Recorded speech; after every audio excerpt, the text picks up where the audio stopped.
بسم اللہ الرحمن الرحیم۔ السلام علیکم ورحمۃ اللہ وبرکاتہ۔ حضرت ابو ہریرہ رضی اللہ تعالی عنہ سے روایت ہے کہ رسول اللہ صلی اللہ علیہ وآلہ وسلم نے ارشاد فرمایا، جب تم میں سے کوئی شخص اپنے بستر پر لیٹے تو پہلے اپنا بستر اپنے ازار یا کسی چادر وغیرہ کے کونے سے جھاڑ لے، کیونکہ وہ نہیں جانتا کہ اس کی بے خبری میں کیا چیز اس پر آ گئی ہو۔ پھر یہ دعا پڑھے، بسمک ربی وضعت جنبی وبک ارفعوہ، ان امسکت نفسی فرحمھا وان ارسلتھا فاحفظھا بما تحفظ بہ عبادک الصالحین۔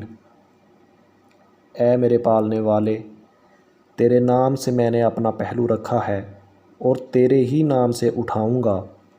اگر تو نے میری جان کو روک لیا یعنی مجھے موت دے دی تو اس پر رحم کرنا، اور اگر چھوڑ دیا یعنی زندگی باقی رکھی تو اس کی اس طرح حفاظت کرنا جس طرح تو اپنے نیک بندوں کی حفاظت کرتا ہے۔